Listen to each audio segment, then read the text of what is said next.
Welcome once again to another episode of Fix It with Izzy. Today we have ourselves another dishwasher. This one is a KitchenAid. And we're doing a sump replacement, which is what's in that box over there.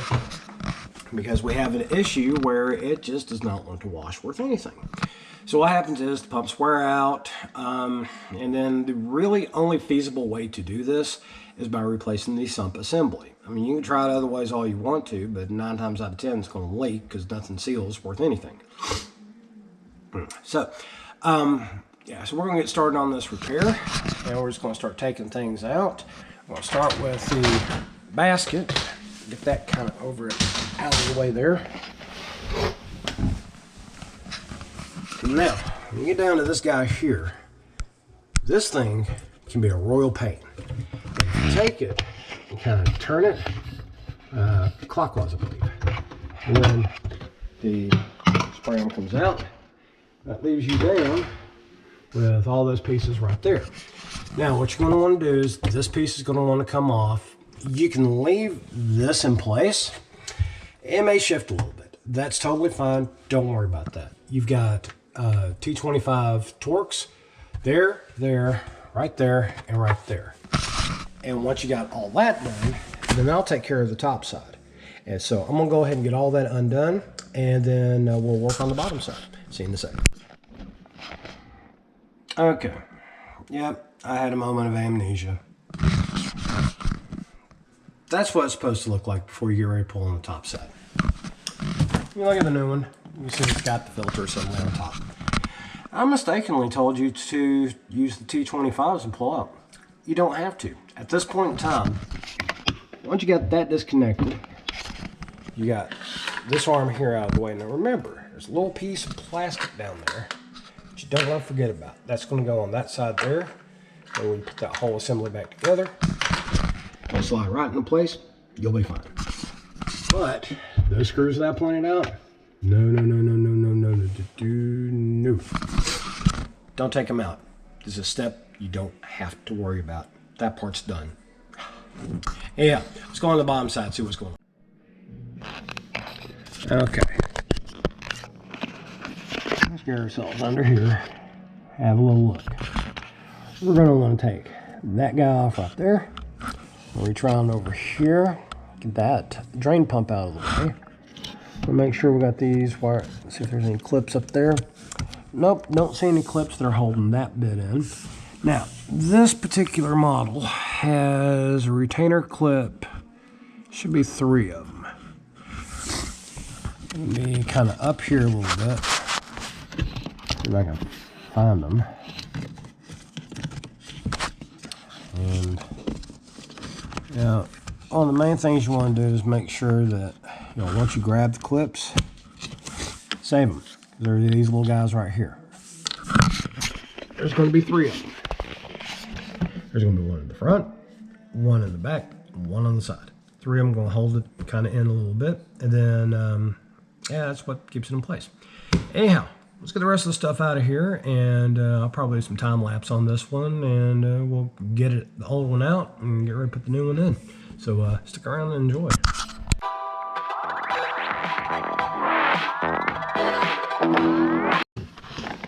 Alright. Now, when you pull that connector off that I was telling you about, it's this light one. You're going to have water come out of it. That's why you use a towel to catch everything. That way you don't have to worry about nothing. Well, it's all set. Now, at this point, you just got to get the rest of the stuff out of the way, go from there. All right, it's back to the time lapse.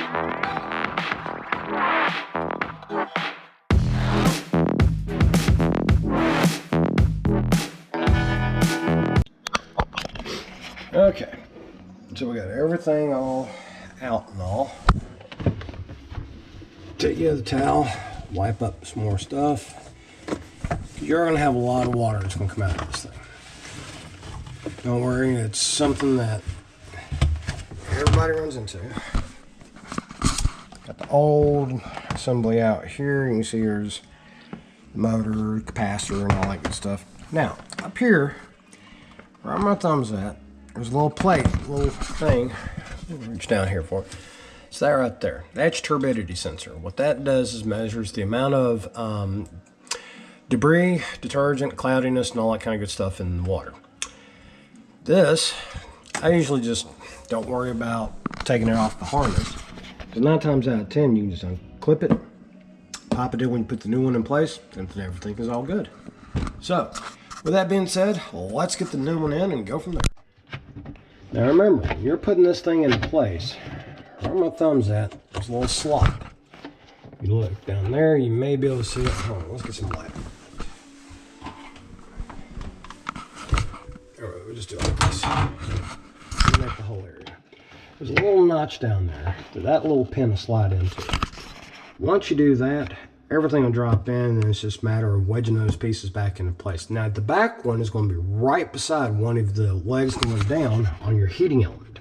It's going to be this guy right here. I will address that here in a second. But what you do is kind of line this up,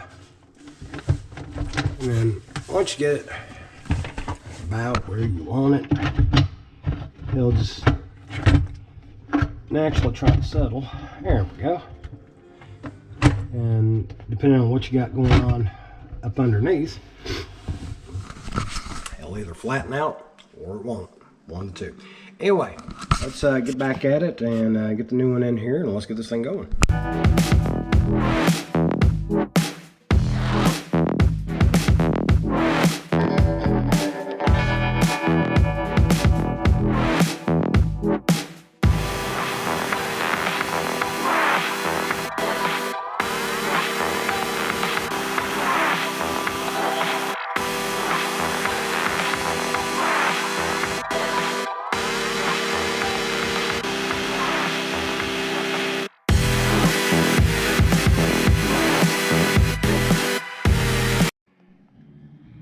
Yes, the struggle is real. These little clips. This is going to be probably the biggest aggravation during the entire process. Making sure that the new one is sitting down into place with enough of a gap to get these guys started. Now, once it's all sitting in there, you just kind of move around, everything's fine. But some people pull the dishwashers out to do this. I tried that one time, and it wound up having not enough stability in order to keep everything going, because the dishwasher's moving all over the place. So I just leave them in the cabinets now. Anyway, let's get back at it. Okay, I fought with it. I won. Anyhow, what you want to do is to do that back one and do it the way that I did. Wait to put your drain pump back in place, because if you put it back in place as soon as you set it in there before you set your locks, you might not be able to maneuver your hand around. Then you put that on, put your drain line on, make sure your turbidity sensor is all plugged back in, make sure you're plugged into the main harness. Then that takes care of all the stuff on the bottom here to make sure that you're all done up. Now we're going to reconnect all the pipe work up top, and then we're going to test. Okay, remember this piece I was telling you about? Make sure you got your plastic sitting to where it's going to slide up there. Make sure there are alignments there. And then what I usually do is I'll go ahead and get that roughly set into place. Move my upper basket a little bit.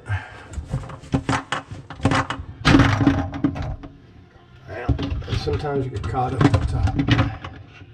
That kind of with what you got a little bit. Get it in there. Oh. Plastic piece. Sitting on the hub. Put that. And put that in there. Anyway, you're gonna fight with some clips. All that good stuff. That's just the nature of the whole thing. But, you know, it will fall into place. You just gotta clip it in, and all be good. That's how it's supposed to look when you got it back in. So you got it all clipped in here. That piece is supposed to spin freely. It's connected there. You got a set of clips up here to connect to, and don't forget about the ones up top up here. Make sure that you're pressed into those. That little guy's going to spin freely. You got your middle spray arm, it's going to spin freely. So basically, one thing we have to do is add the spray arm, the basket, and test. All right, so here we go. Spray arm's in place. We got our blue plastic piece back there, clip back in for the spray. Now we're going to take our basket, get it in there.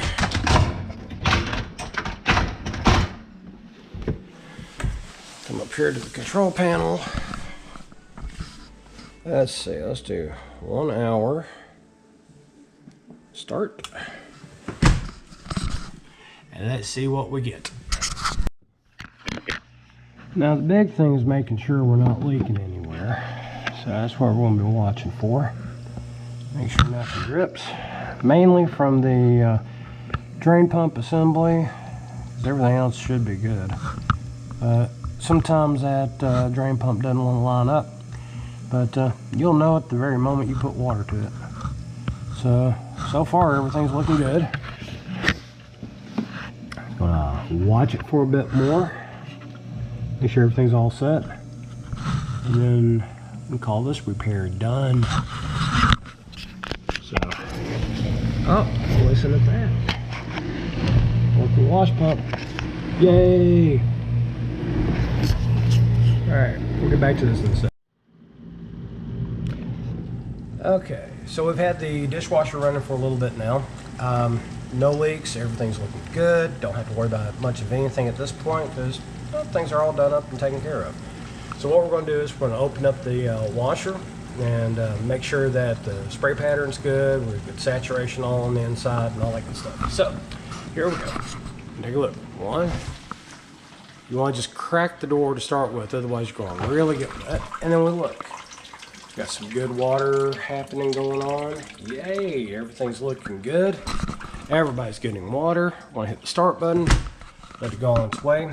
We're done. That is correct. This repair is complete. I want to thank you for tuning in to another episode of Fix It with Izzy.